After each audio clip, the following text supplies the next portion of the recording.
Buenas tardes a todas y a todos. Muchas gracias por su asistencia, a representantes institucionales también. Muchísimas gracias por asistir. A todos ustedes, pues encantados de verlos, a algunos otra vez. Quiero agradecer también la participación de Gabriel Herrería, que es el coordinador de las ONGs en Cantabria, por impulsar un poco también esta actividad. Y por supuesto, pues a María González, que ha hecho el esfuerzo de venir desde Madrid proceso a esta conferencia y que promete, sinceramente, ser muy interesante. Bien, deciros que esta asociación, Casa de Europa Cantabria, ya hemos hecho varias actividades en este sitio, en el Ateneo de Santander, que estamos encantados por estar aquí.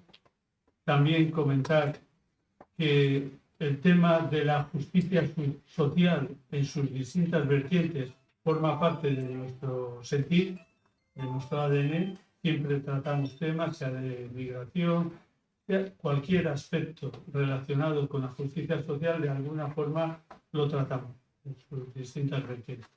Y en este caso, pues hablar de la Agenda 2030 y de los Objetivos de Desarrollo Sostenible, pues es hablar un poco de justicia social, en este caso global, y además hablar del futuro, que yo creo que es algo que es importantísimo, plantear un futuro desde el presente que tenemos, pero siempre con la mirada hacia adelante, una mirada en este sentido también positiva.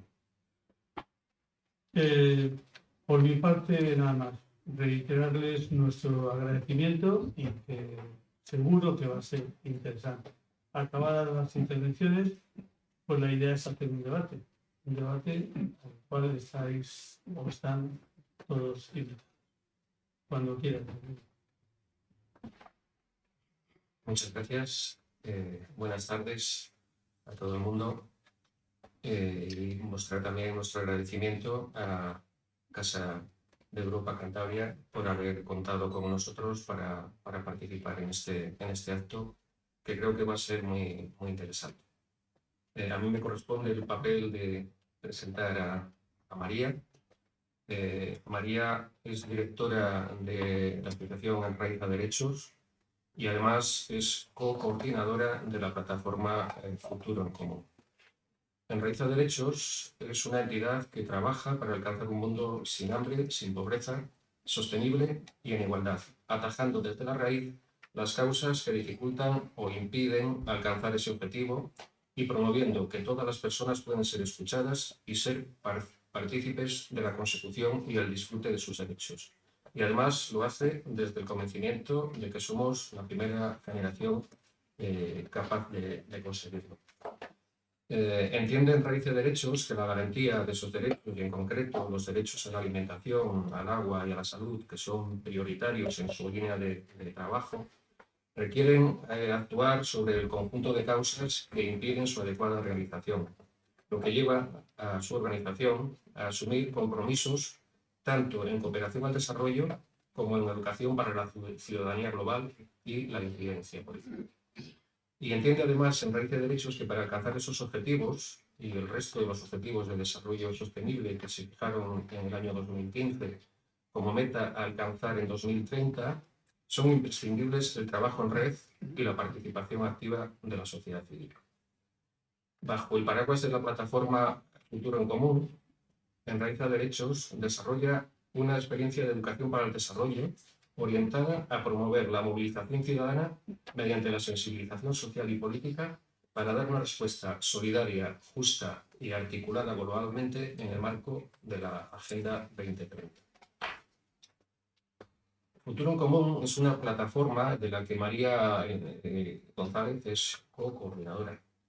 Es un espacio de encuentro entre entidades y colectivos de sectores muy diversos, ONGs, movimientos ciudadanos, plataformas y redes, sindicatos, universidades, que tiene como finalidad sumar fuerzas para hacer propuestas que contribuyan a acabar con las causas globales y locales de la pobreza y las desigualdades y en favor del cuidado del planeta, desarrollando un trabajo de seguimiento de la Agenda 2030 y ofreciendo propuestas y alternativas para el cumplimiento de los ODS.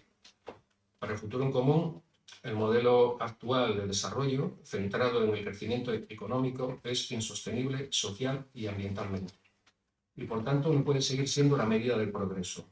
Es imprescindible construir una alternativa de sociedad en la que las personas y el planeta sean las piedras angulares. Solo situando a la ciudadanía y al medio ambiente en el centro de este nuevo modelo, serán posibles sociedades plenamente democráticas. Y de eso va el proyecto de Futuro en Común, una ciudadanía global movilizada por un futuro en común en un mundo interdependiente en reconstrucción, en el que además de la coordinadora de ONGs de España y la UNESCO-ESEA, participan las coordinadoras autonómicas de organizaciones no gubernamentales para el desarrollo de Andalucía, Canarias, Cantabria, Castilla-León, Cataluña, Castilla-La Mancha, Galicia, La Rioja, Región de Murcia, la Federación Aragonesa de Solidaridad y la Red de ONGs de La Rioja. Estamos justamente a mitad del camino iniciado en 2015 y según la información de la que se dispone de seguir el ritmo actual, existe un alto riesgo de que un elevado porcentaje de las metas fijadas para el 2030 no se alcance llegado ese momento. Creo que es momento de aprovechar la presencia de María para analizar cuál es el papel que está llevando a cabo la Unión Europea en la consecución de esas metas y cuáles son los retos que nos quedan por delante, qué cosas hay que mejorar, qué cosas hay que cambiar para alcanzar ese horizonte deseado de 2030 con esos objetivos, si no plenamente cumplidos, sí al menos en un porcentaje que podamos entender como satisfactorio. Yo, por mi parte, nada más. Creo que la protagonista de hoy es María y a ella le toca esa responsabilidad. Todo tuyo, María. Perdona un momento, vamos a bajarnos para que pueda... Perfecto, sí, sí. Yo voy a subir abajo. Vamos abajo. Bueno, pues mientras bajáis, no hace falta que me acercara. Muchísimas gracias, Paulina y Gabriel, por la introducción, por supuesto, a la Casa de Europa de Cantabria, a la coordinadora de ONGs de Cantabria por la invitación. Y bueno, espero, tanto de tipo, ha sido muy interesante, ahora tengo un poco de depresión, ¿no? No se oye, no se oye. ¿No se oye? No. El que me ha dicho que no me tenía que acercar, yo me acerco sin falta. ¿Sí? ¿Así? Vale, bueno, pues muchísimas gracias a todas y a todos por estar aquí. Una víspera de festivo, la verdad que se agradece mucho. Yo me esperaba una estada mucho más rápida. Y nada, espero que resulte interesante. Nada, empezamos con el tema, ¿no? La Unión Europea y la Agenda 2030. Vale, a mí me gustaría, aunque ya han introducido lo que es la plataforma Futuro en Común, me gustaría hacer igual, no, es que creo que lo estaba poniendo otra vez, ¿no? Estaba apuntando a mí mismo. Vale. Bueno, ¿qué es futuro? Me gustaría hacer una breve reseña también de qué es Futuro en Común y para qué sirve, ¿no? Cuáles son nuestros objetivos. Futuro en Común es una alianza de sociedad civil, de organizaciones y plataformas de la sociedad civil, ¿no? Que tiene de muchos sectores diferentes, que en el año 2015 sentimos la llamada, tras la aprobación de la Agenda 2030, pues nos sentimos interpeladas a este esfuerzo compartido que se pedía desde las Naciones Unidas y desde todos los estados firmantes de esta nueva agenda global para la humanidad, ¿no? Entonces, bueno, entre nuestras entidades miembros, como os ha dicho, podemos encontrar desde sindicatos, organizaciones ecologistas, organizaciones feministas. Perdón, voy a pasar para que vean toda la cantidad de entidades y plataformas que forman parte de nuestro espacio.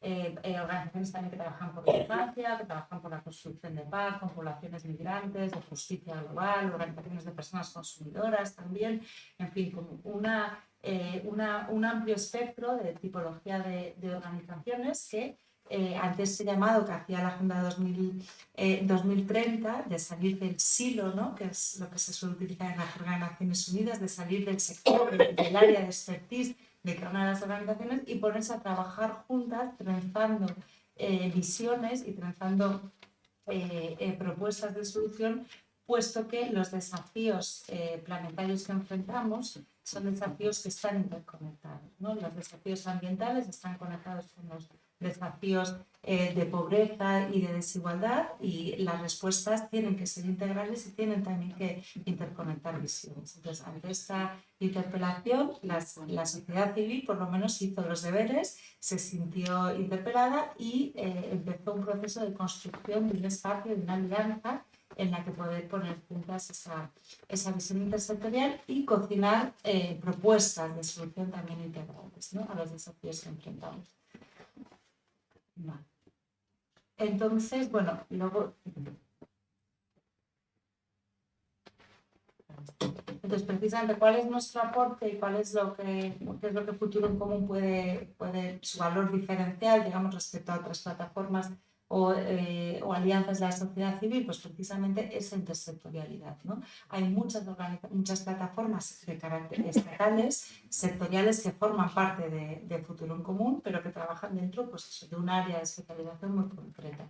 Lo que Futuro en Común aporta es esa intersectorialidad, esa transversalidad y ese cruzar visiones para poder ofrecer respuestas integrales a esos desafíos planetarios que tienen su expresión local también en todos los territorios, de una manera, desafíos integrales, o sea, propuestas integrales, ¿no?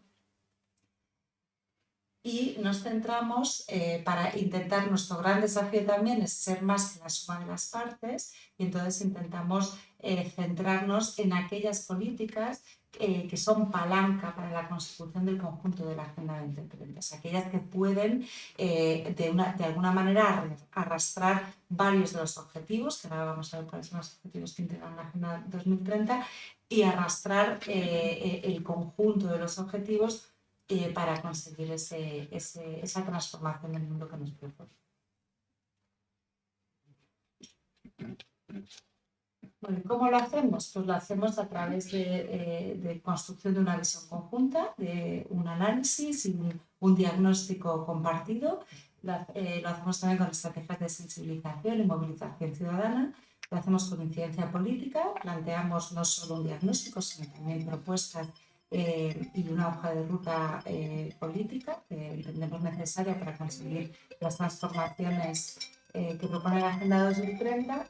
Y hacemos ese diálogo político no solo con interlocutores políticos, sino también con otros actores que están interpelados a ayudar en este esfuerzo compartido. Y en alianza con redes, ¿no? Y aquí es donde viene el informe del que vamos a hablar después, es el informe de Sociedad Civil Europea. Como Futuro en Común somos la antena española, la plataforma que hace seguimiento a nivel europeo a la Agenda 2030, que se llama SDG Watch Europe, y que es la autora del informe que luego os voy a comentar algunas particularidades. Bueno, la Agenda 2030, entiendo que todas y todos sabéis lo que es la Agenda 2030 o tenéis alguna idea, ¿no? Por lo menos os habéis tenido algún acercamiento a la Agenda 2030, pero bueno, por si acaso vamos a intentar explicar brevemente en qué consiste. La Agenda 2030 se aprueba en el año 2015, es una agenda en su nacimiento de absoluto consenso, aunque bueno, como sabéis ahora no goza del mismo consenso que cuando fue aprobada en el año 2015. De hecho, las expertas y expertos dicen que hoy por hoy, con la crisis de multilateralismo y con las distintas, con distintos liderazgos que hay a nivel global, no sería una agenda fácil de aprobar hoy por hoy, con el nivel de consenso que tuvo en el año 2015, puesto que todos los estados de las Naciones Unidas la firmaron. Pero bueno, nace como una agenda de consenso y además con el objetivo tan poco ambicioso de transformar el mundo, ¿no?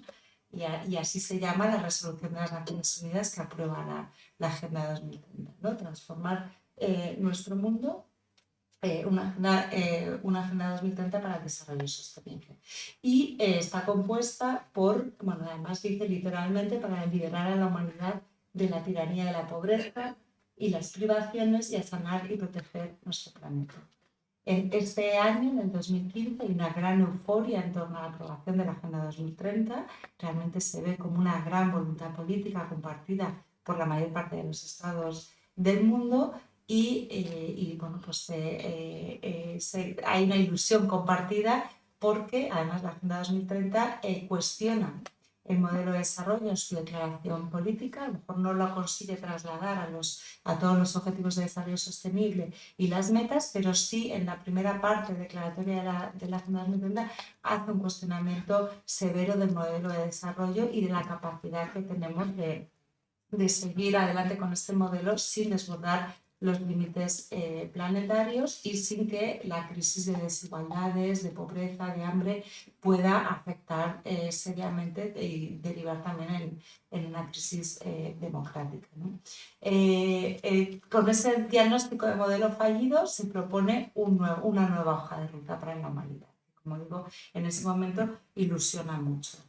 Años después, ahora a medio término, ¿no? Que comentaba en la introducción que estamos en la mitad del periodo de vigencia de la Agenda 2030, la narrativa, incluso la narrativa oficial, no ya la de sociedad civil, que es bastante pesimista, pero incluso la narrativa oficial de las Naciones Unidas es ya muy contundente, basada en evidencia, además, o sea, porque el secretario general, lo comentaremos ahora, el secretario general de Naciones Unidas se encarga cada 4 años un informe a un comité científico independiente para poder analizar cómo va la Agenda 2030 y qué posibilidades de reorientación hay, pues cada vez es más contundente, ¿no? Como que vamos, ya en palabras del propio secretario general, vamos hacia el abismo y además pisando el acelerador, ¿no? Y parece que el conjunto de estados de nuestro mundo no terminan de tomar conciencia ni de asumir políticas audaces para contrarrestar ese ir hacia la misma, ¿no? Ahora andaremos un poquito más. Bueno, he puesto aquí simplemente para que no conozca el detalle de la Agenda 2030, voy a pasar, ahora volveremos a los 17 objetivos, pero bueno, la Agenda 2030 se compone básicamente, como decía, de una declaración política donde se establece la visión del mundo al que queremos llegar con esta nueva hoja de ruta. Luego están los 17 Objetivos de Desarrollo Sostenible, que son 17 objetivos que se articulan en torno a 5 grandes esferas de importancia crítica, que se llama en la jerga de Agenda 2030, pero que son las 5 P's, a las que ahora haremos alusión, y también se compone de una serie de mecanismos de seguimiento y revisión de la propia Agenda 2030. Todo esto configura lo que viene a ser la resolución de Naciones Unidas para esta nueva hoja de ruta global, aunque a menudo se habla exclusivamente, o se asimila la Agenda 2030 a los 17 objetivos. Estos 17 objetivos de transformación del mundo, planetarios, se articulan en torno a a lo que se llama las 5 P's, ¿no? 5 P's por sus siglas por su nombre en inglés, ¿no? Planeta, o sea, la preservación del planeta; personas, poner fin a la pobreza y al hambre en todas sus formas y garantizar la dignidad y la igualdad; la prosperidad, asegurar vidas prósperas y satisfactorias en armonía con la naturaleza; paz, ¿no? Promoción de la justicia y sociedades inclusivas; y alianzas, que es lo único que en castellano no empieza por P, que en inglés es partnerships, entonces como es una de las grandes 5 P's, ¿no? De la Agenda 2030. Entonces, en torno a estas 5 P's se articulan los 17 Objetivos de Desarrollo Sostenible, que bueno, no nos vamos a detener en ellos porque daría para una sesión exclusiva, pero bueno, para que podáis visualizarlos, pues bueno, tendríamos en torno a la P de personas, la reducción de la pobreza, la reducción acabar con el hambre, el objetivo es hambre cero, ¿no? Bastante ambicioso. Lamentablemente, 7 años después de haber aprobado la Agenda 2030, tanto en pobreza como especialmente en hambre, no solo no vamos mejor, sino que vamos mucho peor, ¿no? educación y sanidad, y también igualdad de género estaría incluido, y empoderamiento de mujeres estaría incluido en esa red de personas. Bueno, luego hay una serie de objetivos también que tienen que ver con la preservación del planeta, la biodiversidad y el medio ambiente, objetivos también de crecimiento económico inclusivo, ¿no? Que esto es una de las cuestiones que se señala normalmente como contradicción de la Agenda 2030, hasta qué punto podemos seguir creciendo creciendo económicamente en todas las regiones del planeta y preservar, quedarnos dentro de los límites planetarios, ¿no? Los límites biofísicos, pero ahí hay una serie de objetivos también, y luego paz y alianzas tienen su propio objetivo específico. Pero bueno, más allá de los 17 objetivos, que yo creo que sí que son más conocidos, ¿no? Lo que es interesante, en lo que la sociedad civil ve mucho interés en la Agenda 2030 y nos agarramos a ella como un instrumento, ¿no? En el que pensamos que puede movilizar esas grandes transformaciones, pues es, en primer lugar, ese cuestionamiento del modelo fallido en la narrativa de Naciones Unidas y en agendas de desarrollo globales previas. No había un cuestionamiento del modelo, eran agendas que estaban muy, excepto la agenda climática sí, ¿no? Pero la agenda de desarrollo, que hasta ahora no se había unido la agenda de desarrollo con la agenda climática, la agenda de desarrollo no cuestionaba el modelo, simplemente trataba de aliviar situaciones de pobreza o de hambre o de falta de acceso a la salud, al agua, a la alimentación, pero eran agendas más, digamos, de carácter asistencialista, eran agendas pensadas desde el norte global, desde los países más ricos hacia los países más empobrecidos, y bueno, pues aquí están los secretos señaladores también. Entonces, bueno, nos agarramos a eso, ¿no? A que hace un cuestionamiento del modelo y pensamos, por tanto, que puede ser una agenda que promueva esas grandes transformaciones. Es una agenda universal, ya todos los territorios del planeta están obligados, tienen deberes respecto al desarrollo sostenible. No hay ningún lugar del mundo que cumpla, en el que se cumplan ahora mismo los 17 objetivos de desarrollo sostenible, ni la totalidad de la agenda. Es una agenda integral, sus objetivos son indivisibles, no podemos avanzar en la dimensión ambiental sin avanzar al mismo tiempo en la dimensión social o en la económica. ¿Vale? Tenemos más ejemplos de ello, cómo están entrelazadas las dimensiones y cómo es necesario avanzar a la vez y en sentido positivo en todas ellas.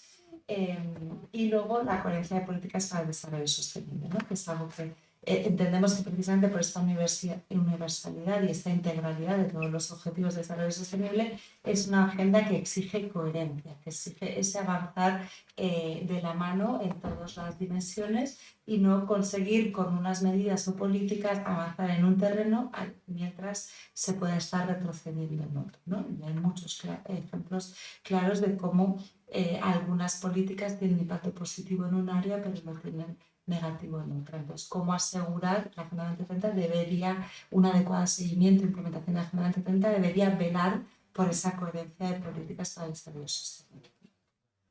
Bueno, y esto es simplemente el core, ¿no? De la Agenda 2030 y esta cuestión de cómo la esfera social, económica y ambiental tienen que estar, el único mundo sostenible es en el que se encuentran esas tres esferas, ¿no? Y es la primera vez que se pone sobre la mesa con esta contundencia. ¿Vamos bien? Sí.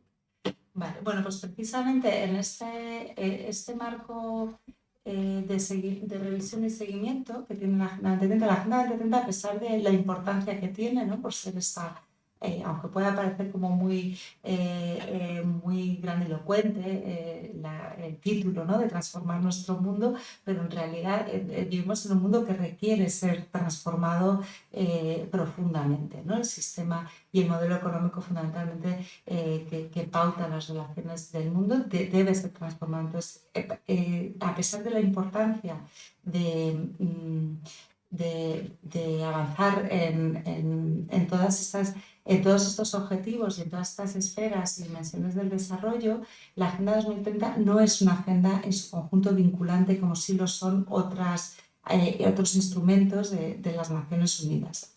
Eso quiere decir que bueno, esto es algo que requiere, o sea, que tiene bastante controversia, puesto que es cierto que en su conjunto no es vinculante, los estados, digamos, no tienen la obligatoriedad de reportar periódicamente ante las Naciones Unidas sobre el grado de cumplimiento, pero casi todas sus metas sí que están relacionadas con instrumentos vinculantes de Naciones Unidas, con lo cual de manera parcelada y sectorializada sí tendrían esa obligatoriedad de reportar, pero como Agenda 2030 no. ¿Pero qué es lo que existe? Existe un foro político que se desarrolla cada año en Nueva York, auspiciado por el ECOSOC de las Naciones Unidas, donde sí que se presentan los informes que elabora la Secretaría General de Naciones Unidas, el que encarga al secretario general a este comité científico independiente del que hablaba antes, y además los estados tienen la oportunidad de presentarse voluntariamente a un ejercicio de rendición de cuentas que se llama la revisión voluntaria o el examen voluntario. Generalmente es un ejercicio que se reserva a los estados, pero este año también la Unión Europea decidió presentarse y someterse al examen voluntario o a la revisión voluntaria.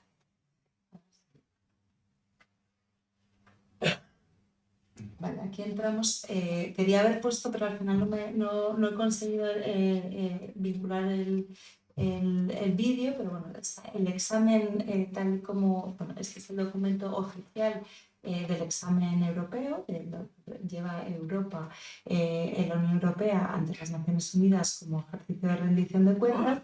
Y este es el informe que elaboramos desde Sociedad Civil como respuesta al examen europeo, ¿no? No es exactamente un informe de respuesta porque se elaboraron en paralelo, ¿no? Primero, la sociedad civil no conoció el contenido del examen oficial de la Unión Europea prácticamente hasta el mes de junio, yo creo, y se presentaba en julio, ¿no? Entonces, en paralelo lo fuimos trabajando, liderado por SDG Watch Europe, que es esta plataforma europea que hace seguimiento a la Agenda 2030. Entonces, bueno, ella es nuestra compañera Julie, que es una de las personas de SDG Watch Europe, que tuvo en el foro de político de alto nivel la oportunidad de dar réplica desde sociedad civil a la versión oficial del examen, ¿no? Por eso lo traía aquí. Entonces, bueno, lo que yo tenía preparado es una breve revisión de cómo vimos desde sociedad civil el examen europeo, es el documento oficial, y la puesta en escena también de la Unión Europea, distintas instituciones de la Unión Europea que participaron en Nueva York en esa presentación del examen. Y luego poner en relación esta versión oficial con la versión de sociedad civil, y donde creemos nosotros que se podía haber mejorado el ejercicio de rendición de cuentas desde la Unión Europea. Como nota al pie, sí comentar que en general estos ejercicios son muy pobres, ¿no? Todos los distintos... hay países que ya han presentado desde el año 2015 hasta 3 exámenes diferentes, ¿no? O sea, tres revisiones voluntarias ante las Naciones Unidas, y en general son ejercicios muy pobres en el sentido de que no hay un patrón común. Desde Naciones Unidas se establecen unas orientaciones, unas guías que se pueden adaptar o no para presentar el examen, pero en general es un ejercicio muy libre. Y entonces hay países...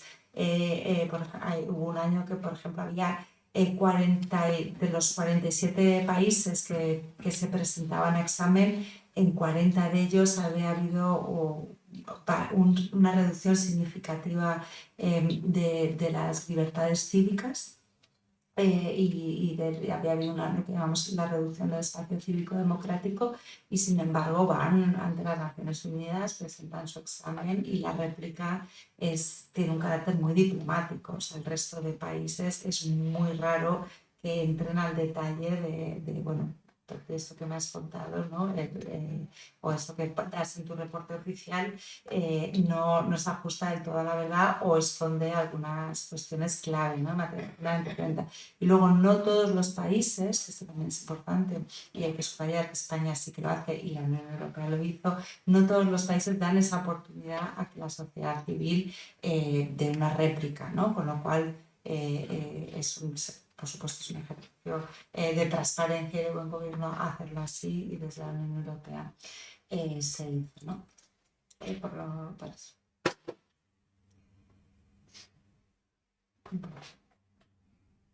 Bueno, entonces, el examen europeo, bueno, lo primero desde sociedad civil evidentemente se pone en valor que Europa, siendo una región, que no es un Estado, ni siquiera está convocada a hacer estos exámenes, primero los exámenes son voluntarios incluso para los países, pero además ninguna región del mundo como región había presentado el examen, con lo cual por supuestísimo hay que poner en valor esa iniciativa y ese intento de ejercicio de rendición de cuentas, ¿no? ¿Qué es lo que pasa? Que luego pues es un examen que levantó muchísima expectativa. El valor que tienen estos exámenes además es la preparación en sí misma y en cómo se movilizan los distintos actores en torno a la preparación. Normalmente los países, o lo que era esperado que hiciera la Unión Europea, abren un proceso de consultas a lo que se llama en la jerga de Naciones Unidas las partes interesadas, que son la academia, el mundo empresarial y la sociedad civil, además de la parte gubernamental, abren un proceso de consulta a las partes interesadas y se recogen insumos para construir participativamente este examen, que además se espera que tenga un buen diagnóstico, o sea, en qué punto está, en este caso, la Unión Europea en relación a esos 17 Objetivos de Desarrollo Sostenible y todas las metas planteadas, pero que además de hacer un diagnóstico o el gap análisis que establezca metas concretas para ese horizonte de 2030 para cada uno de los objetivos, y además se establezca una hoja de ruta desde el punto en el que estamos hasta el punto al que quiero llegar, cuáles van a ser mis políticas más estratégicas para conseguir superar esa distancia entre donde estoy y a donde quiero llegar, ¿no? Además se espera que se aproveche el ejercicio para hacer una revisión de la visión, ¿no? De cuál es la Europa, ¿no? Porque se comentaba al inicio, ¿no? En la presentación de la sesión, cuál es la Europa en la que queremos vivir en 2030, hacia dónde queremos caminar y tener un proyecto compartido, ¿no? De esa Europa social, de esa Europa neutral, o sea, que avanza hacia la neutralidad en emisiones de carbono, de esa Europa que avanza hacia una consolidación democrática, esa Europa que es activa y activista por la paz en el mundo. Cómo Europa asimila esos 17 objetivos de desarrollo sostenible y cuál es el proyecto europeo para cumplir con la Agenda 2030. Esto es lo que esperábamos que se produjera a raíz de esta revisión voluntaria o este ejercicio de rendición de cuentas para las Naciones Unidas, y que tuviera como resultado pues ese diagnóstico,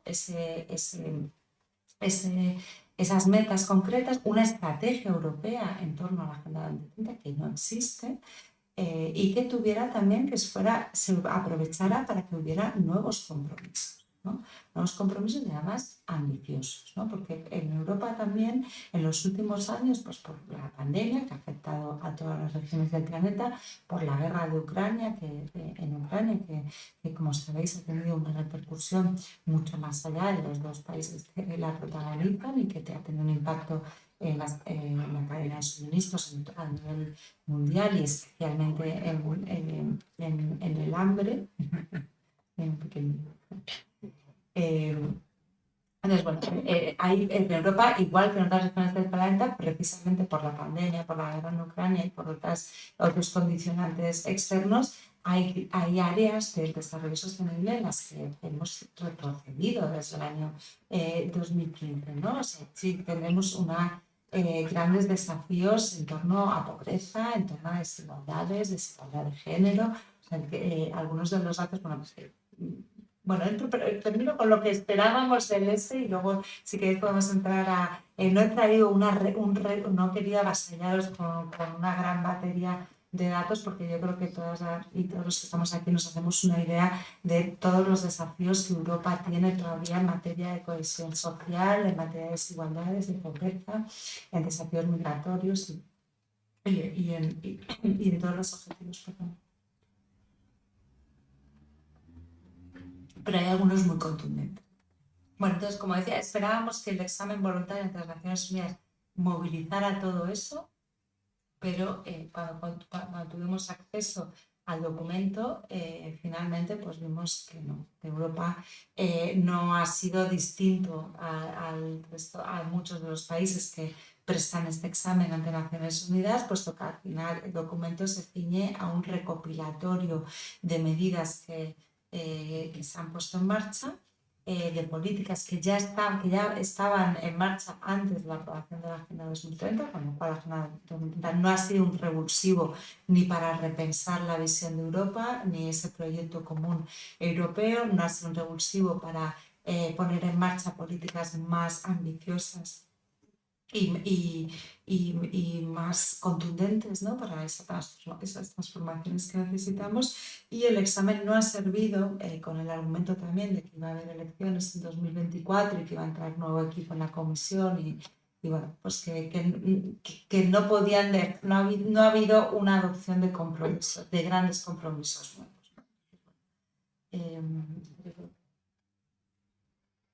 Bueno, eso, entonces... ¿Sí? ¿Perdón?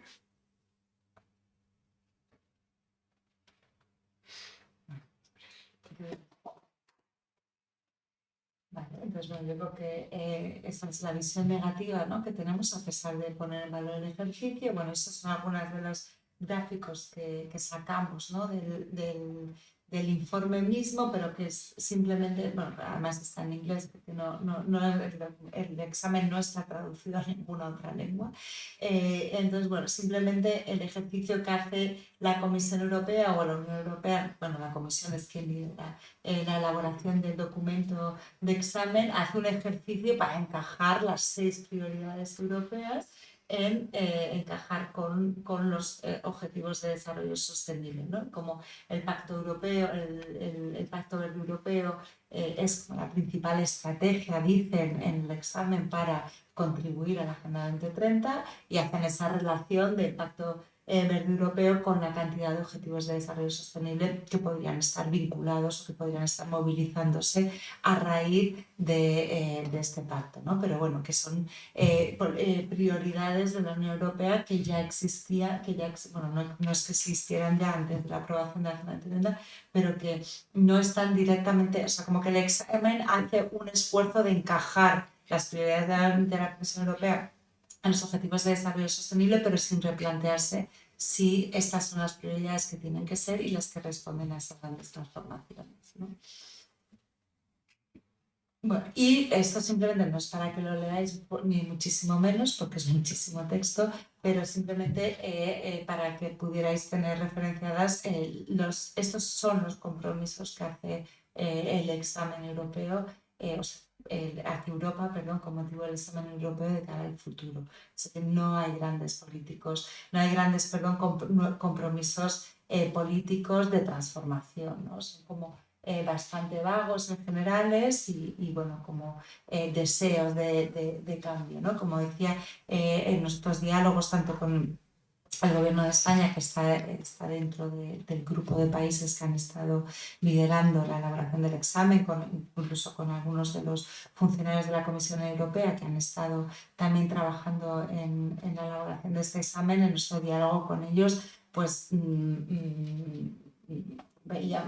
se excusaban la ausencia de compromisos, ¿no?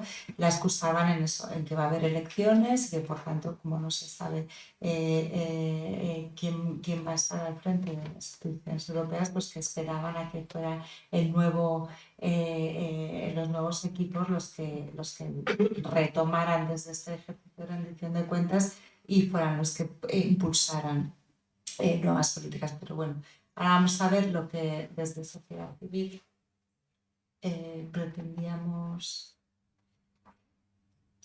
Este ya es el informe. Creo que algunas de vosotras igual habéis recogido a la entrada este papelito, que es el informe de, ahora ya como por motivos medioambientales no se edita nada en papel, pero sí tenéis en el QR que lleva hacia el informe de sociedad civil que trabajó SDG Watch Europe y desde el que Futuro en Común contribuimos.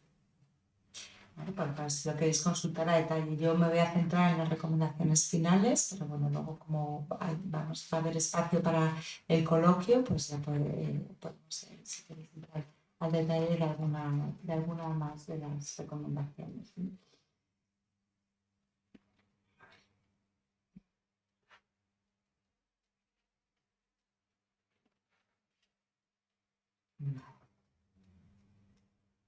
Bueno, pues es igual, es un poco redundante con lo que comentábamos antes, con lo que teníamos como expectativas desde sociedad civil y lo que luego nos encontramos en el examen mismo de la Unión Europea.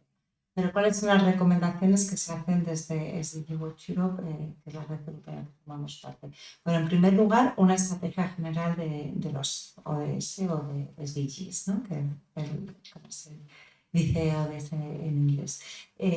Si no tenemos claro ese proyecto común compartido hacia el que queremos ir y cuál es la estrategia para llegar hasta él, es muy difícil que lo consigamos, ¿no? Entonces, introducir en la estrategia de la Unión Europea una estrategia específica para el cumplimiento de la Agenda 2030 y que desde ahí se permee a las prioridades de políticas y de instrumentos de la Comisión Europea y no al revés, que es lo que sentimos que se ha hecho en el examen, ¿no? Es decir, bueno, estas son nuestras prioridades y vemos a ver cómo lo encajamos y cómo lo distribuimos metiendo a martillazos entre los distintos ODS, ¿no? Sino que sea al revés, que primero haya una planificación de Agenda 2030 para Europa con un proyecto común compartido que establezca metas claras para las tres dimensiones, para lo social, lo ambiental y lo económico, y que además establezca una estrategia concreta para llegar hacia ellos, ¿no? Luego, por supuesto, la sociedad civil siempre pedimos diálogo estructurado.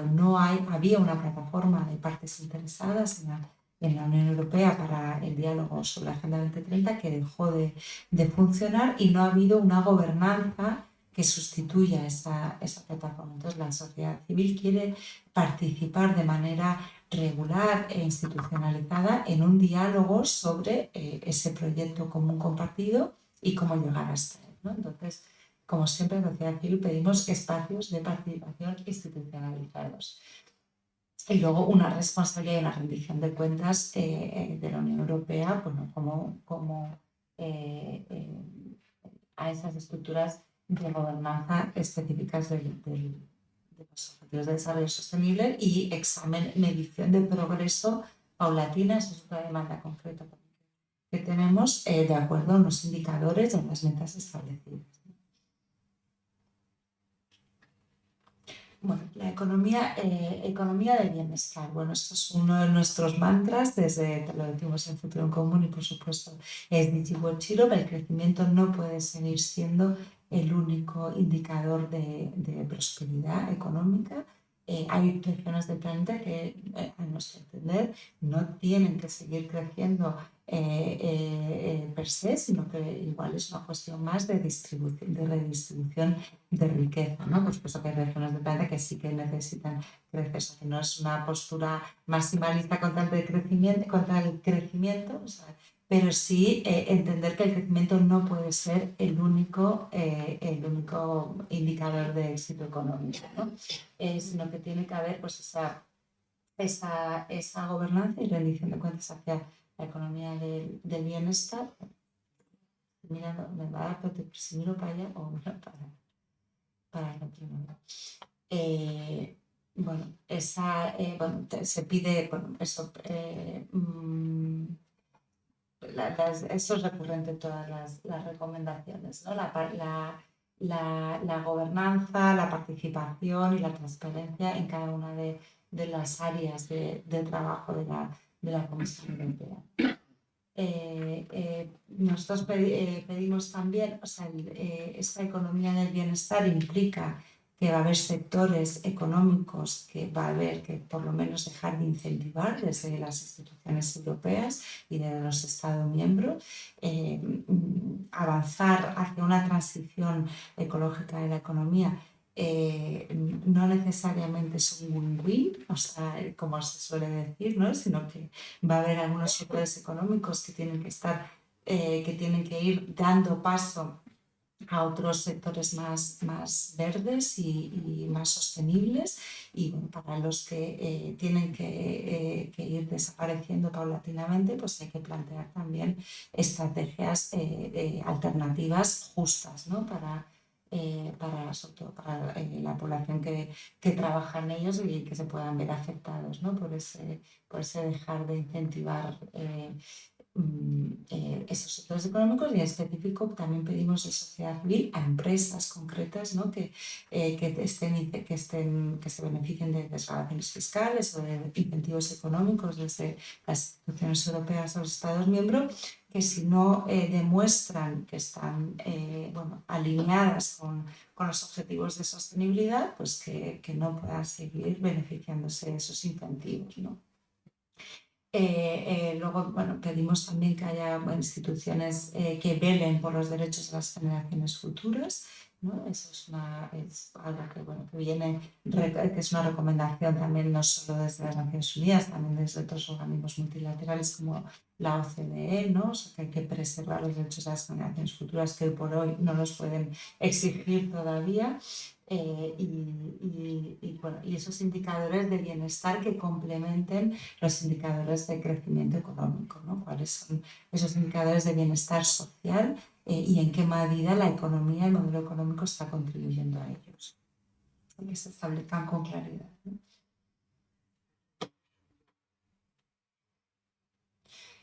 Bueno, esta es la reducción de la huella ecológica o material de Europa. O sea, una de las, o sea, a pesar de todos los desafíos que tiene Europa en materia de pobreza, de desigualdad de género, de exclusión de determinados colectivos, es indudable que vivimos en una de las regiones más prósperas del planeta, ¿no? Y donde más garantía de derechos hay, ¿no? A pesar de todas las críticas que podamos tener desde la ciudadanía o desde la sociedad civil.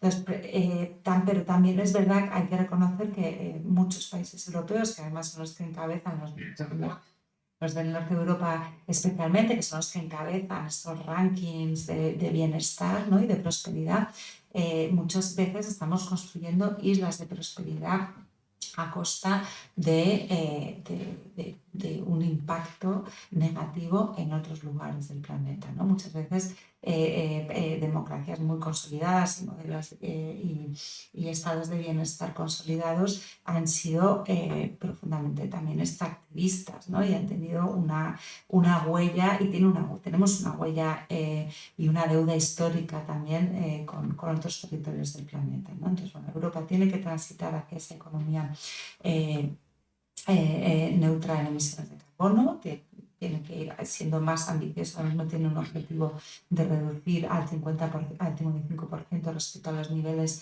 de 1990. La ciencia ya nos dice que es insuficiente, que hay que ir por lo menos al 65% de aquí a 2030.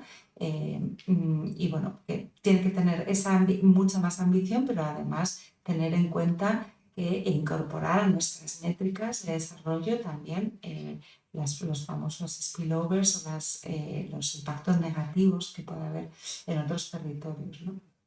Eso también hay una recomendación específica en torno, cuando hablamos de coherencia de políticas, también estamos hablando de esa coherencia, ¿no? Del modelo de desarrollo aquí y el impacto en otros países. Bueno, los objetivos ambientales de la Unión Europea hay que recuperarlos con fuerza. La guerra de Ucrania también ha tenido un impacto muy negativo en ello, porque se ha priorizado la soberanía energética cuando se ha visto, os acordáis al principio de la guerra, el corte de gas procedente de Rusia, muchos países que dependen, ¿no?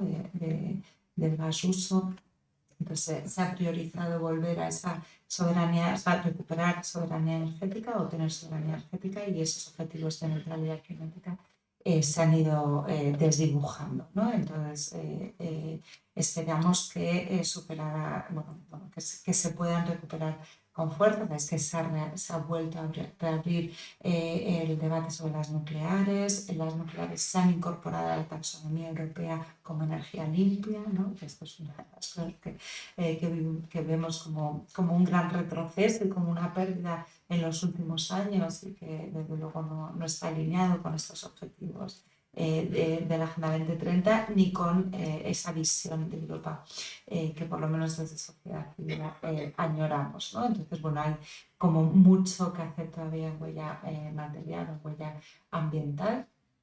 Vamos a dar, bueno, el enfoque de descarbonización y tener objetivos más ambiciosos, ¿no? Bueno, en cuanto a justicia social, evidentemente esta transición energética o ecológica no se puede hacer sin justicia social.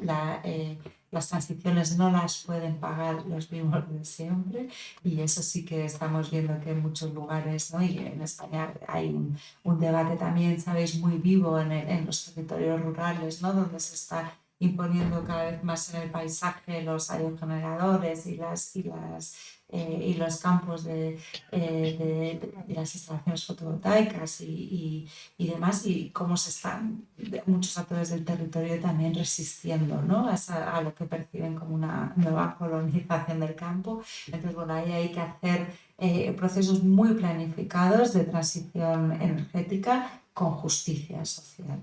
Y lo que decíamos, hay sectores de la economía que hay que desincentivar. En España tenemos el caso del enfrentamiento que puede estar habiendo en las áreas rurales con las renovables, pero tenemos otros en el sector de la automoción, que ha estado históricamente muy incentivado también desde los poderes públicos, y que, bueno, que está haciendo una transición hacia el vehículo eléctrico, pero bueno, el vehículo eléctrico no es la solución para todas, ¿no? No hay una... Eso es cuando nosotros decimos que la Agenda 2030 tiene que servir para hacer transformaciones profundas y estructurales. Nos referimos a casos como ese, ¿no?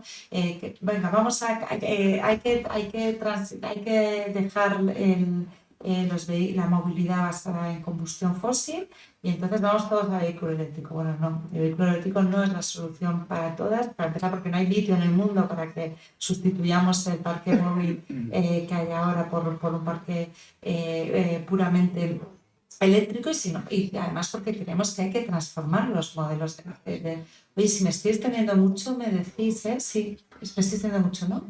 Voy cortando. Vale, sí, pues voy cortando ya, vale, bueno. Todo esto, como genera mucho debate, lo dejo, y todos estos temas de transición ecológica justa.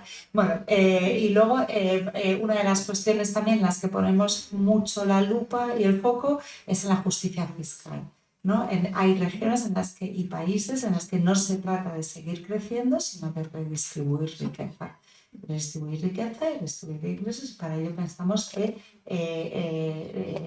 la política fiscal es un instrumento muy necesario, que tiene un poder de transformación y también para generar los ingresos que luego se pueden invertir en salud, en educación, en todo lo que es estratégico en materia de cohesión social y reducción de las desigualdades, lucha contra la pobreza y lucha contra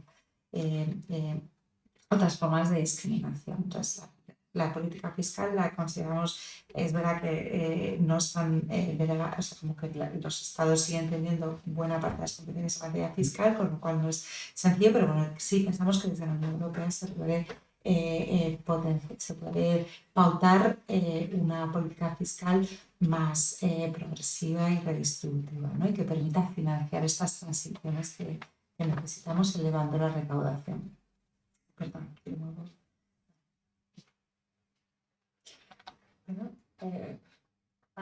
no había movido aquí justicia social. Bueno, la mejora del monitoreo, esto es algo que puede parecer muy técnico, pero simplemente si queremos avanzar hacia este nuevo proyecto europeo con una visión interrelacionada de los distintos desafíos, necesitamos nuevos indicadores. Simplemente, esto no me voy a detener mucho. No, o sea, digo, puede parecer algo muy técnico, pero no lo es. El elegir los indicadores adecuados es una decisión también muy política, porque la tendencia de los estados y también de la Unión Europea es elegir los indicadores que te hacen salir mejor en la foto, ¿no? Y que ocultan más los desafíos y las áreas del recorrido de mejora que tenemos. Así que, bueno, queremos que haya una medición de progreso más innovadora, que ponga ese foco en las interdependencias que existen entre los desafíos que enfrentamos y que haya un análisis de obstáculos de manera estructural, ¿no? Que ponga a esas propuestas de cambio estructural. Tenemos que ver cuáles son los obstáculos y los cambios los obstáculos estructurales sistémicos que enfrentamos también para poder hacerles frente, ¿no? Y ya yo creo que por último, yo creo que esta es la última, ya con eso terminamos, vamos a pasar el coloquio, la coherencia de políticas para el desarrollo sostenible, ¿no? Que esto es un mantra también muy propio de la sociedad civil, pero que creemos que es donde está el gran potencial de cambio que puede impulsar la Agenda 2030 y que las instituciones de los Estados miembros y también de la Unión Europea tienen que conseguir avanzar en esto, en poder ver hasta qué punto todos los recursos, todas las políticas están alineados con este proyecto común, compartido y con esta visión de hacia dónde queremos ir y asegurar que efectivamente todo avanza en la misma dirección y que no estamos consiguiendo impactos positivos en un área y negativos en otro, o no estamos consiguiendo generar prosperidad para la ciudadanía europea a costa de generar impactos negativos ambientales o también económicos y sociales en terceros países, ¿no? Como ha sido, por desgracia, tradición en muchos de los países de la Unión Europea, tradición histórica, quiero decir, ¿no? Entonces, bueno, que haya asegurar esa coherencia con los objetivos compartidos entre niveles territoriales, entre regiones del planeta y también entre generaciones, ¿no? En alusión a lo que decíamos antes, hay que velar por las generaciones futuras y el mundo que les vamos a dar. Yo creo que ya está. Sí, perdón si me he extendido demasiado.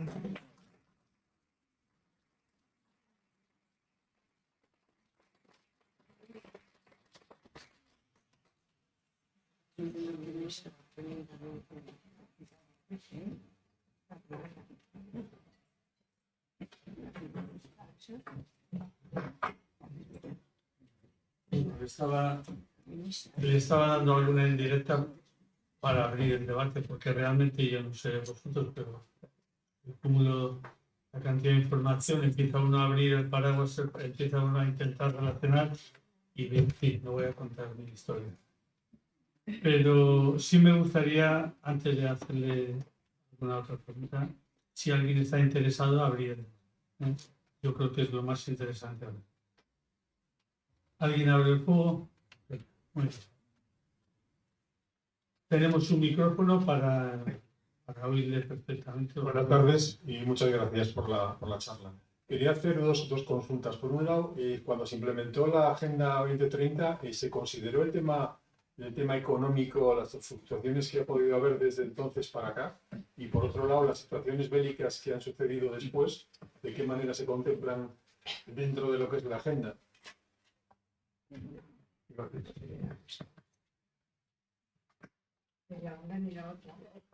¿Vamos uno a uno? Sí, ¿O será igual uno a uno, porque así se va todo mucho más centrado.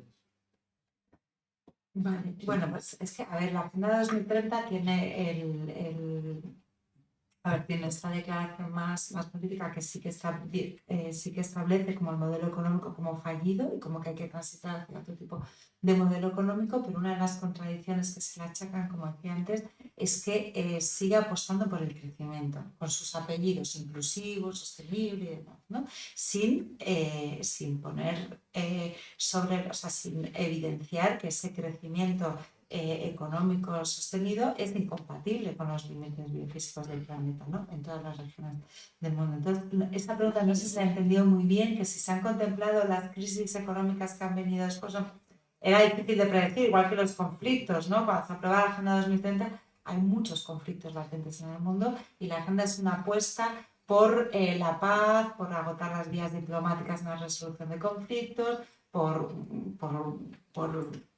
una serie de cuestiones que creo que todos podríamos compartir en la sala, pero que luego a la hora de la verdad, pues el Consejo de Seguridad de Naciones Unidas tiene el funcionamiento que tiene y está sujeto a los vetos, los países que están sujetos a los vetos. Entonces, como que al final los mecanismos de las Naciones Unidas para preservar la paz en el mundo son limitados y además están controlados los países con poco interés en mantener esa paz, es decir, entre ellos Rusia tiene veto en el Consejo de Seguridad de las Naciones Unidas, ¿no? Entonces podemos hacernos una idea de, en cuanto la agenda sí tiene un objetivo específico de paz y sí tiene un objetivo de esa apuesta por la paz y por esa resolución de conflictos agotando vías diplomáticas, pero claro, no se podía prever las guerras que se han iniciado después, ya había guerras, y sí establece además relaciones causales entre los conflictos y otros de los desafíos de la Agenda 2030, ¿no? Como el hambre y el cambio climático, pues ocasionan también muchos de los conflictos que hay presentes en el mundo. No sé si he contestado, ¿verdad? No sé si he entendido bien. Pero soy la oye. Bueno.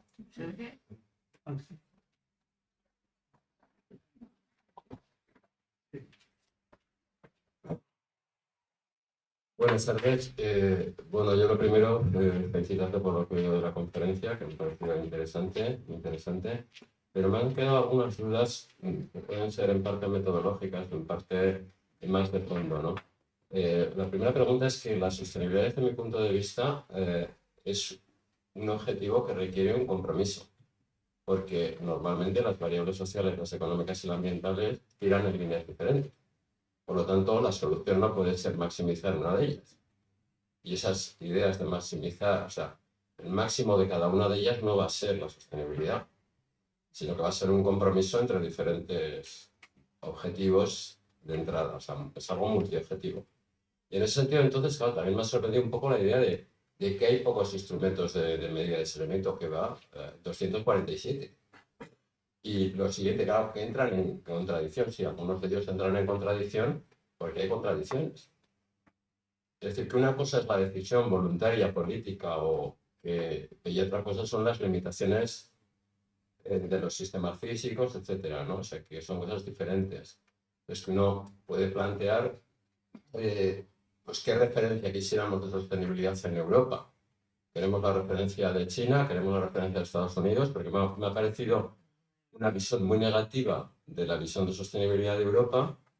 Entiendo que como stakeholders, como participantes en el sistema, uno de los objetivos es la crítica, por supuesto, pero de alguna manera yo creo que la Unión Europea en general en los ODS está actuando como catalizador y como impulsor. O sea, independientemente que haya elementos de esos ODS que puedan ser mejorables en cómo se llevan a cabo, ¿no? En ese sentido, un poco, que expliques un poco cómo se llega a esas conclusiones que desde el exterior quizás se ven excesivamente negativas, ¿no? A ver, sí. No sé por dónde empezar. A ver, el tema del cruce entre las dimensiones, ¿no? Que comentabas que no se puede, evidentemente no se pueden maximizar todas, y lo que yo intentaba comentar es como que en ese triangulito central, ¿no? Que es donde confluye la dimensión social, ambiental y económica, es hacia donde queremos tender, ¿no? Que no es, desde luego, no puede ser, para empezar, el único mundo viable está aquí, ¿no? Donde confluye, donde la economía no arrastra con el planeta, porque si no, pues si arrastra con el planeta, evidentemente no es un mundo viable, pero ese mundo no es deseable si socialmente, si no genera prosperidad y bienestar para todas las, y derechos, ¿no? Garantía de derechos para todas las personas que vivimos en el planeta. Entonces, evidentemente no se puede maximizar las tres, pero hay que encontrar el espacio de sostenibilidad. Espacio, ¿no? Ese espacio, sí, ese espacio en el que... Sí, Es una restricción. Es un conjunto de posibles decisiones. Es un conjunto de posibles decisiones, claro. Entonces, encontrar este espacio, claro. Entonces, por eso digo que hay un proyecto político, que no sé si está para prohibir, que para mí la Agenda 2030 es un proyecto político y cómo cada país, cada municipio, cada región del planeta lo lleve, o sea, lo decide implementar, es una visión política. Claro, de hasta dónde avanzo más en disminuir desigualdades y redistribuyo riqueza, o donde dejo también el accionar empresarial pues más... Claro, pero es que ahora nos encontramos con las tres situaciones. Hay un proyecto político de ODS conservador, un proyecto político de ODS progresista y un proyecto de ODS que los niega, que no, que eso consideran que es el demonio y no. Entonces hay que decir que políticas evidentemente hay como en todo. O sea, Claro, lo que pasa es que en ese sentido el tema que lo que haríamos con los ODS sería intentar primero consensuar unos objetivos, y la otra cuestión habría que ser cómo se pueden hacer obligatorias las decisiones de las Naciones Unidas, porque estamos viendo que eso es imposible. O sea, que no podemos pretender que la sostenibilidad se haga nada obligatorio, porque ni siquiera en parar la tragedia de los palestinos se puede hacer nada. Entonces, claro, es que... Sí, bueno, eso yo ahí estoy totalmente de acuerdo contigo, es que ni siquiera con los instrumentos vinculantes hay mecanismos garantistas para hacerlos cumplir. Imagínate que no es ni vinculante. Lo que pasa es que la narrativa oficial de Naciones Unidas y el secretario general, que se queda bastante solo en ese discurso, bueno, ya has visto cómo lo han tratado ahora mismo. O sea, él ya habla literalmente de esto. O sea, él intenta convencer por la vía de encarga un informe al comité científico, que es muy contundente desde la evidencia científica, más un comité científico con personas de todo el mundo, de expertices diferentes, de ideologías diferentes, o sea que ni siquiera intenta hacer algo transversal ideológicamente y agarrarse exclusivamente a la evidencia. Y desde ahí, ya el secretario general de Naciones Unidas en los últimos foros ya ha hablado de la Agenda 2030 como el epitafio del mundo que podría haber sido, pero que nunca será. O sea, ya es... porque lo que sí nos dice la ciencia es que así no podemos seguir, más allá y eso creo que tendría que ser transversal a todas las visiones políticas que pueden ir pues, más orientadas hacia algo más progresista, más conservador, sacando de la ecuación las negacionistas, ¿no? Porque entiendo que no vamos a entrar a discutir, ¿no? Ese negacionismo que no tiene ningún sentido desde el punto de vista de evidencia científica, ¿no? Entonces, evidentemente hay que optar por una visión política e ir hacia ella. El problema que nosotros vemos en la Unión Europea, por lo que es un poco negativo el informe que se ha hecho de sociedad civil, es porque no vemos una visión clara. Y dices que hay 247 indicadores, la mayoría de ellos, te diría, bueno, ahora mismo no sé, pero más de la mitad, desde luego, no cuentan con potencia estadística en todos los países, no se pueden recolectar la información, no son comparables, por tanto...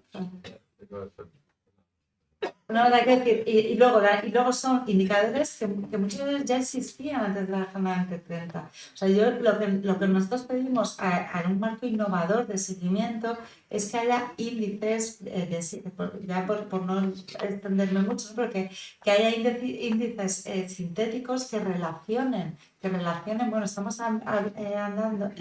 avanzando en materia ambiental, pero si no hay una fiscalía verde, digamos, que evite que el coste de la transición ecológica pague los de siempre, pues entonces que pongan en relación las distintas medidas, que sean más innovadoras en ese sentido. Evidentemente en Europa hay indicadores para medir pobreza, para medir desigualdad, para medir... Claro.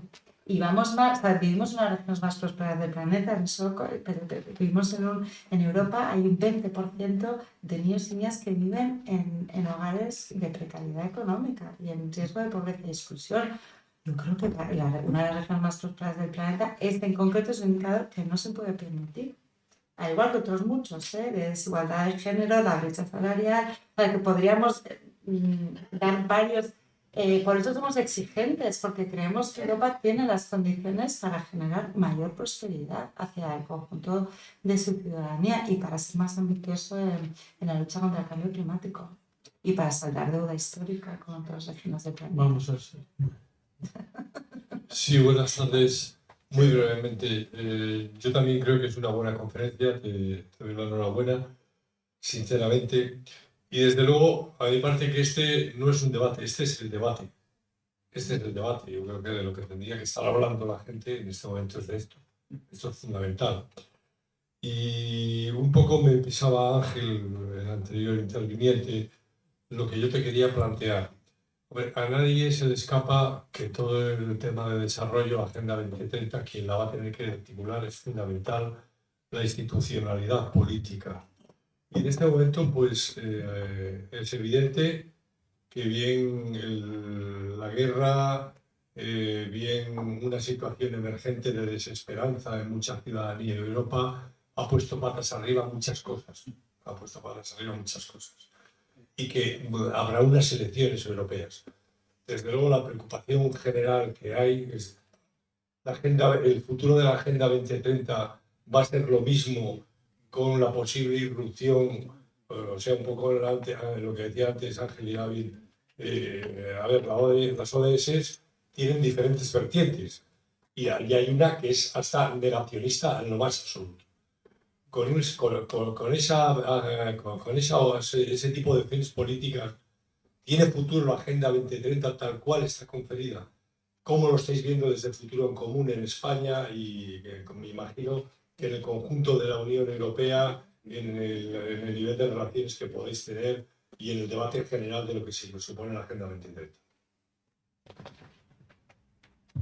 Bueno, este movimiento anti-Agenda 2030, que es el movimiento pues, negacionista frente al cambio climático, antiderechos, antifeminista, como regional de densidad integral, yo creo que por eso lo han elegido como diana, ¿no? Porque toca todos los elementos, o todas las áreas en las que necesitamos prosperar y de las que ellos quieren involucrar. Es un movimiento global, no solo en España, no solo Vox, no solo en la Unión Europea, es un movimiento global que estamos viendo en muchas regiones del planeta, que está muy articulado, que tiene muchos recursos detrás, ¿no? Y que ha tenido una gran permeabilidad. Por eso han dado el salto a las instituciones, porque han tenido una gran permeabilidad social y mediática instalando un nuevo marco, ¿no? Un marco como que la Agenda 2030 es un peligro, y no tanto la Agenda 2030 también, y todo lo que ello implica, ¿no? Es el avanzar en la lucha contra el cambio climático, contra la desigualdad social, contra la pobreza, el hambre. Entonces, han tenido muchísimo éxito y nos llevan 10 años de ventaja en estrategias narrativas para cambiar un marco y cambiar sentidos comunes, ¿no? Porque la gente, o sea, los partidos que puedan estar, los movimientos políticos que puedan estar liderando estas narrativas y estas que ya no son solo narrativas, sino que están ya en las instituciones y tienen traslación a política pública, ¿no? Entonces, esos movimientos puede haber una intencionalidad desde esa articulación, pero luego se han ganado el favor y la simpatía de mucha ciudadanía, ¿no? Entonces, bueno, pues llegamos muy tarde, yo diría que a la sociedad civil y a la gente que quiere impulsar otro tipo de agenda más progresista de transformación social ecológica, nos ha pillado con el pie cambiado y realmente ahora llevamos ya un par de años intentando contrarrestar, ¿no? Porque además son unas narrativas que permean muy fácilmente porque hacen un recurso de la fake news, del bulo, inventan datos. Entonces, claro, son muy efectistas, ¿no? Entonces, bueno, contrarrestar eso con recursos limitados es muy difícil y prácticamente imposible. En las instituciones todavía se puede. O sea, yo creo que una cosa es la batalla narrativa, por así llamarlo, ¿no? En las redes sociales, en los medios de comunicación y en las conversaciones o en los espacios de diálogo, digamos. Pero en las instituciones todavía se puede porque todavía tienen una presencia minoritaria y esperemos que siga siendo así. aunque ya hemos visto momentos de decisiones políticas en el Parlamento Europeo, en la Comisión, que se han visto influenciadas, porque aunque tengan todavía poca representación, pues ahí están, ¿no? Y a veces, pues lo vemos también aquí en gobiernos autonómicos, ¿no? Que han sido apoyados. O sea, tiene un coste político recibir que esto hablar de esto ahora mismo en España con todo lo que se está haciendo, pero recibir el apoyo para la gobernabilidad tiene un coste político, ¿no? Entonces, y que se cobra, ¿no? Entonces, pues evidentemente tiene un reflejo en las instituciones.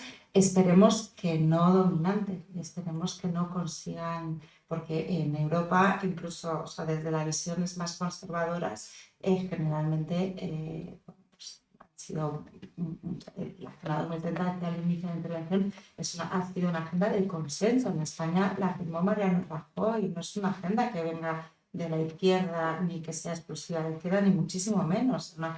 Y los partidos más conservadores europeos han estado a favor, por lo menos en lo discursivo, de la Agenda 2030, con lo cual, no sé si con esto respondo tampoco, pero esperemos que habrá que ver los resultados de las elecciones, pero que no tengan esa representación institucional tan fuerte como para poner un contrapeso definitivo y que esto, que ya no nos quejemos de que sea poco ambiciosa la implementación nacional de la Unión Europea, sino que desaparezca, ¿no? del marco orientador de política pública.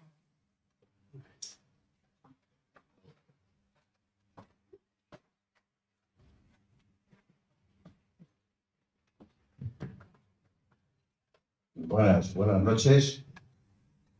Soy un viejo empresario nacido antes de la guerra. He seguido con mucha atención la conferencia. Siempre estoy muy interesado en nuestro desarrollo, nuestra España, nuestra Europa, en el mundo. Y hay una cosa que he visto, digo, después de 15 años, muchos proyectos, ¿se puede mostrar alguna realidad? Esa es una pregunta. La otra es, no he oído hablar nada de ese gran problema que tenemos de la Europa vaciada. Ese sí que es el gran problema y la gran tristeza, porque lo de cerca igual se puede solucionar mejor, pero la vaciada de Europa, voy a hablar en este caso de España, en fin, creo que tiene un tratamiento. Pero lo que he dicho primero, después de 15 años, muchos proyectos, pero no se puede mostrar alguna realidad. Perdón si yo no he entendido bien las cosas, pero yo no he entendido bien. Gracias. Bueno, sí, está bien ese matiz de España vaciada y no Europa vaciada, porque hay países de la Unión Europea que tienen una densidad de población muy alta y que apenas tienen territorio vaciado, ¿no? En España, por desgracia, sí, y yo creo que sí que... Sí, España sí, pero que no en toda Europa existe el fenómeno de vaciado territorial, ¿no? Que España evidentemente ha tenido muchísimas dificultades y ha tenido muchas dificultades para fijar población en territorio.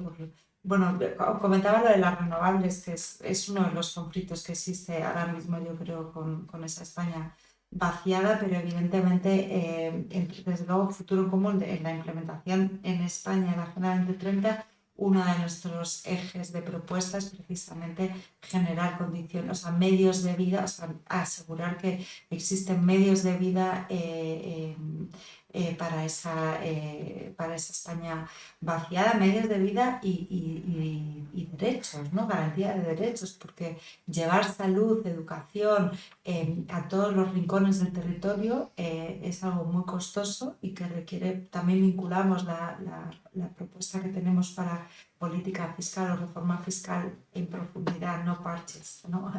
Sino una reforma fiscal profunda en España, en parte es para conseguir elevar niveles de recaudación que permitan garantizar derechos también de atención a la población mayor, ¿no? Y de educación, o sea, permitir que existan no solo medios de vida, no solo llegar a Internet, ¿no? a los pueblos, sino también garantía de derechos y cohesión territorial, ¿no? Y lo de los proyectos no sé si lo he entendido muy bien. Y si no he visto ninguna, mostrar algún proyecto después de 15 años para decir, Bueno, en esto hemos influido y aquí se ha llevado a efecto nuestro consejo. Del futuro en común, bueno, nosotros fundamentalmente el poco impacto que hayamos podido tener ha sido, nosotros trabajamos a nivel estatal intentando cambiar marcos de política pública y de la mano de Ziyu Chiro con el espacio de la Unión Europea y lo que se haya podido conseguir va en esa dirección, ¿no? En conseguir en que se incorporen nuestras demandas al marco de política pública española europea. Pero bueno, a lo mejor, dado que hay 11 comunidades autónomas que también están participando en el programa de Futuro en Común, seguramente con intervenciones que están más pegadas al territorio y que a lo mejor pues han podido tener, no sé si a eso te podrías estar refiriendo, ¿no? Algo más con impacto directo en el territorio, no sé. Juan Carlos, igual tú conoces algo más, pero... Yo lo que sí quisiera era bajar un poco, un poquitín más el rollo, bajar. Porque estamos, está la panoplia de conceptos y de visiones distintas que para poder debatir hay que centrar un poco más. Y Por lo menos para mí. Una pregunta te quiero hacer. Un segundo. Sí, no, y Que termine y acabo. Sí, es que da gusto porque me he puesto a hablar y he visto los dedos. Luego hablo otra vez luego y otra. Entonces, nada, quería decir solamente una cosa, no me voy a enrollar mucho. A mí sí me ha preocupado muchos aspectos que has dicho. El planteamiento global a mí me ha preocupado, pero porque ver la evidencia.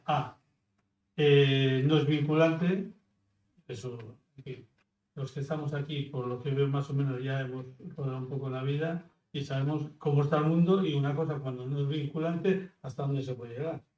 ¿De acuerdo? Entonces ya la cosa es complicada. Casi literalmente has dicho que en la Unión Europea no hay una estrategia definida para la Agenda 2030. Eso me ha preocupado un poco más, porque el otro ya lo sabemos todos. Esto ya me ha preocupado un poco más. Y luego has comentado también que no se ha contado con la sociedad civil. Y eso pues también me ha preocupado, pues porque de alguna manera en este caso estoy representando a una asociación civil. Y es verdad, yo lo que veo es que entre las decisiones políticas y el ciudadano, vamos a decirlo, medio, hay un salto enorme. Y ese salto enorme, en los foros en los que a veces he intentado decirlo, ese espacio que hay entre las decisiones políticas y el ciudadano base es el que se está ocupando de una manera demagógica. Es decir, ese espacio, ese no cuidar que el ciudadano participe, que el ciudadano entienda, que el ciudadano sepa de qué va la Unión Europea en este caso, que sepa cuando se ve todos los días, en la prensa, a los distintos responsables europeos, que sepan dónde están ubicados, porque no se sabe dónde están ubicados. Se saben 3 personas, pero no se sabe qué se está decidiendo o qué capacidades tienen en esos foros para decidir. Bueno, pues esa es un poco la demanda que yo haría a los políticos que entiendan que las elecciones europeas son muy importantes, pero no es un trámite para votarlo un día, sino que se madure el tema. Y que luego se preocupen de cubrir ese espacio imperceptible, pero que es increíblemente fuerte cuando alguien lo copa y lo maneja bien. Y en definitiva, lo que estoy pidiendo es que a la gente se la prepare, no se la prepare de una manera dogmática, sino que la gente tenga el conocimiento de que entre una decisión política y su conocimiento de base, pues debiera de conocer un poco más. Porque no hay manera de que la gente participe en aspectos que no sean muy, muy concretos. Eso es un poquitín lo que no sé si al final siento que me haya. había dos palabras, Raúl, y otra. Salud. Me quiero darle si me importa darle la palabra. Había dos, sí. No, pero espere, Está ya con el micrófono y luego. Vale, muchas gracias, María. La exposición fue muy buena. A mí me daría escribir un libro sobre todo lo que ha dicho ahí, pero veo que hay ahí un objetivo que es la prosperidad. Y dentro de la prosperidad eliminar la pobreza. Estamos viendo que la pobreza está aumentando al mismo tiempo que aumenta la productividad y al mismo tiempo que aumenta la prosperidad. Es un poco incongruente. ¿Qué solución verías ahí? No sé si me expliqué bien. Sí, bueno, sí, yo creo que es un poco la idea, ¿no? del crecimiento no necesariamente se traduce en más bienestar para las personas, ¿no? Y que cómo se concentra ese crecimiento, los beneficios de ese crecimiento, es algo en lo que nosotros pensamos que las organizaciones que formamos parte, en lo que hay que intervenir. O sea, intervenir igual es una palabra muy fuerte, ¿no? Porque puede parecer una intervencionista, pero algo así como que tiene que haber un marco, primero el crecimiento. El crecimiento se hace a costa de la depredación de recursos naturales y eso tiene un límite. Entonces, ¿a qué regiones les tienen que poder seguir creciendo? Porque, bueno, ¿qué cuota tenemos todos de que cada región del planeta recursos naturales para gastar? Y luego, además, el tema de cómo se redistribuyen los beneficios, ¿no? Y qué tipo de políticas se ponen en marcha para asegurar que esos beneficios del crecimiento económico permean al conjunto de la sociedad, ¿no? Entonces, sí, eso es uno de los nudos gordianos de esto. Claro, sí, bajo nuestro punto de vista es una reforma fiscal en profundidad, ¿no? Que asegure, y bueno, ya hemos visto que a raíz de bueno, porque hemos visto situaciones, ¿no? Con la subida de precios de los alimentos como consecuencia directa de la guerra, pues parece que igual no era todo consecuencia de la guerra, ¿no? Que ha habido determinados eslabones de la cadena alimentaria que han tenido beneficios históricos, cuando la población no estaba pudiendo acceder, incluso en Europa, ¿no? En una región próspera, no estábamos pudiendo acceder a los alimentos que necesitamos nutricionalmente por cada grupo de población y demás. Entonces, hay ejemplos muy concretos de por qué el crecimiento económico, o sea, de cómo el crecimiento económico no se traduce en bienestar y mecanismos que deben emprender los estados y las instituciones europeas para asegurar que se redistribuye. Y luego, pues bueno, que tener en cuenta que a lo mejor hay que dejar de crecer. Entonces, ¿es posible dejar de crecer y mantener prosperidad? Pues esos son los escenarios que hay que barajar a nuestro tiempo. Buenas tardes. Me ha resultado muy interesante la conferencia que he impartido, pero yo voy concretamente a una cosa muy determinada. Lo que ha dicho el señor, que no se cuenta con políticos, con la ciudadanía, efectivamente. Yo conozco bastante bien la parte de Teruel, de los montes universales, y sé que hay muchísimo descontento con los molinillos que están implantando. Era una zona que estaba hundida y había revivido con el turismo, porque conozco cantidad de pueblos porque está muchísimo en Albarracín. Y efectivamente hay mucho descontento. Entonces, si para beneficiar una electricidad que va a ir a Cataluña o va a ir al País Vasco, entonces van a despoblar y hacer menos riqueza a la gente de esa zona. Esa es mi pregunta. No, pero o sea, yo creo que no, bueno, yo no tengo una respuesta. Bueno, en concreto Albarracín, ya que lo ha mencionado, este verano leí una noticia como que era un pueblo que estaba ya completamente desbordado por un modelo de turismo bastante insostenible. En concreto Albarracín, ¿no? Evidentemente no tiene por qué trascender o sea, que el turismo a veces no es siempre la solución y la población local de Albarracín en concreto estaba quejándose, o parte de la población, porque estaba aniquilando el modo de vida del pueblo y además era un turismo muy estacional que tampoco deja ingresos de manera sostenida a lo largo de toda hora. Bueno, en fin. Este es otro debate en los modelos de turismo también y en concreto en algunos pueblos más emblemáticos. Efectivamente, el debate de las renovables es ese. Ya no es tanto que se tenga que ir la gente del territorio porque llegan las renovables, sino cómo cambia la configuración territorial la llegada de las renovables, ¿no? Desde lo paisajístico a otras muchas cuestiones. Y luego pues que hay gente que a lo mejor alquila, o sea, que no ayuda a fijar población al territorio, no tanto porque se echa a la gente, sino porque con los ingresos a lo mejor del alquiler de los terrenos o de los campos, pues eligen pues a lo mejor otros lugares para vivir, ¿no?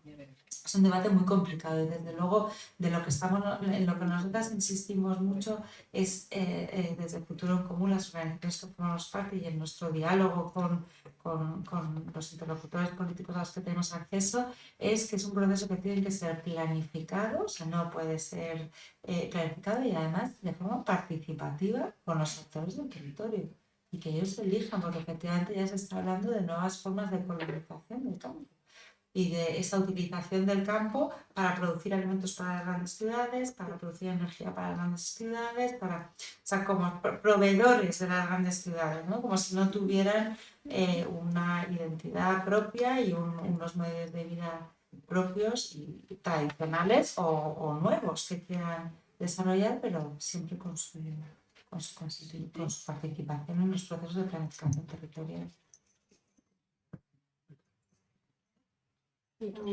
¿Se me oye? No. Buenas tardes. Yo justamente el planteamiento, lo que quería hablar era un poco de lo que has dicho ahora en este último tramo. El campo o el medio rural y la Agenda 2030. Hoy en Cantabria se ha aprobado el primer parque eólico en Escudo. Por supuesto con el descontento de todos los habitantes de la zona afectada. En esa participación pues no se ha aceptado ni una sola alegación de esos habitantes de esa zona. Pero bueno, esto solamente lo cuento como, bueno, lo digo como por al hilo que ha salido ahora las energías renovables, pero lo que me ha llamado un poco antes la atención es cuando has dicho que hay que desincentivar algunas actividades. Por ejemplo, en el tema en el conflicto energías renovables y campo, porque efectivamente hay un conflicto y además es un conflicto que tiene muchas consecuencias. ¿Cuál habría que desincentivar? O sea, porque, no sé, a mí a veces me da la sensación o que la gente de la ciudad se ha vuelto toda recolectora y cazadora, ya no necesita... Sí, lo digo, yo soy habitante del mundo rural, soy ingeniero agrónomo de profesión y vivo en el mundo rural, claro. Entonces, la fractura que veo entre el mundo urbano, yo he estado hoy en la COTU, como representante de mi colegio en esos temas, la fractura que veo entre el mundo urbano y el resto, o sea, el mundo rural, es abismal. Y además, sí que se está produciendo una nueva colonización con unos usos y unas actividades que vienen impuestas desde fuera. En Cantabria pues estamos urbanizando el campo y lo siguiente es seguir urbanizando el campo.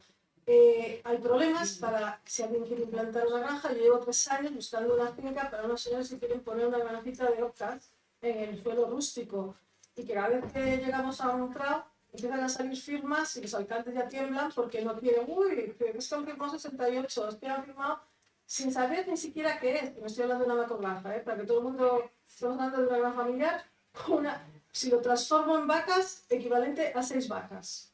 O sea, no estoy hablando de otra cosa.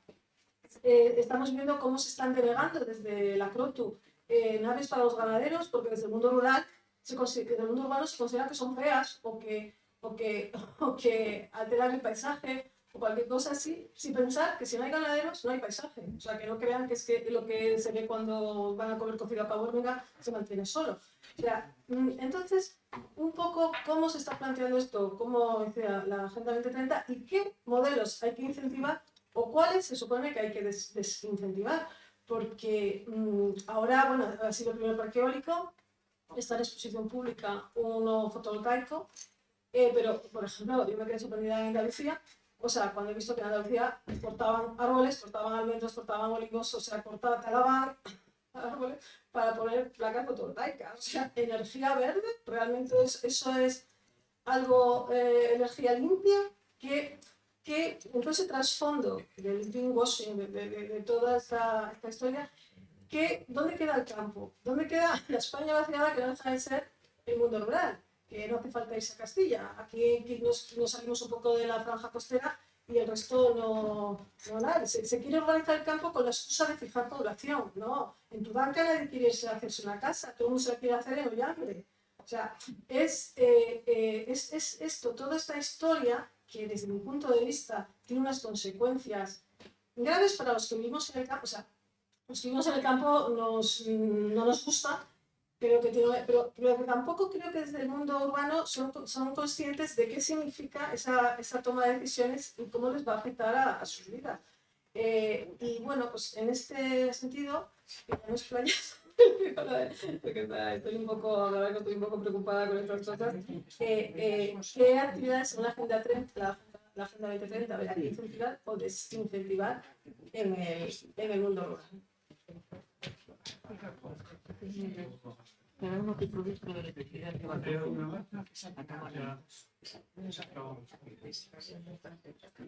Bueno, a ver, no específicamente en el mundo rural, pero bueno, las más evidentes que hay que dejar de incentivar, pues por ejemplo la minería de combustible fósil, ¿no? que si se quiere desplazar la matriz, o sea, reconfigurar la matriz energética y que sea fundamentalmente con fuentes renovables, pues evidentemente hay muchas cuencas, muchas comarcas mineras que se quedan sin medio de vida, y además no son solo las personas que bajan a las minas, es que toda la dinámica económica, ¿no?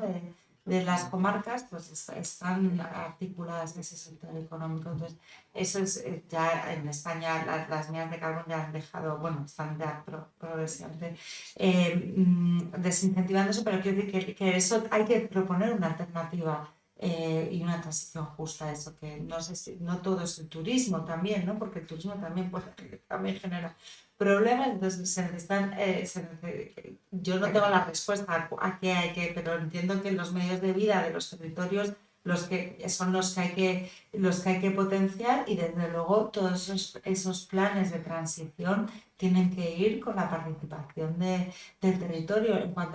Evidentemente hay que transitar hacia energías más limpias y renovables, pero no puede ser todo a costa de los municipios rurales, ¿no? De las áreas rurales. También cada vez hay más comunidades energéticas en las ciudades, además hay temas de eficiencia energética que hay que implementar, o sea, que no es solo producir la misma energía que estábamos produciendo con combustible fósil ahora con energías renovables, hay que ahorrar energía. O sea, la vivienda tiene mucho margen para ahorrar energía, el transporte tiene mucho margen para ahorrar energía, la cantidad de aviones que coge una parte privilegiada del mundo también es algo que hay que reducir, ¿no? O sea, como que hay todavía en la industria hay muchísimo margen para la eficiencia energética, o sea que no solo es trasladar los mismos niveles de producción energética a las renovables, sino en primer lugar reducir consumo de energía con mayor eficiencia,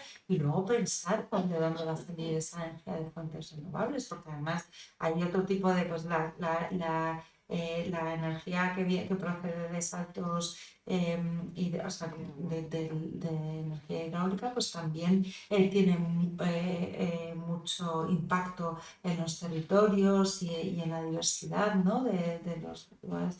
O sea, que todo tiene sus pros y sus contras, y por eso esa es la idea de la coherencia, ese es el core de la coherencia, ¿no?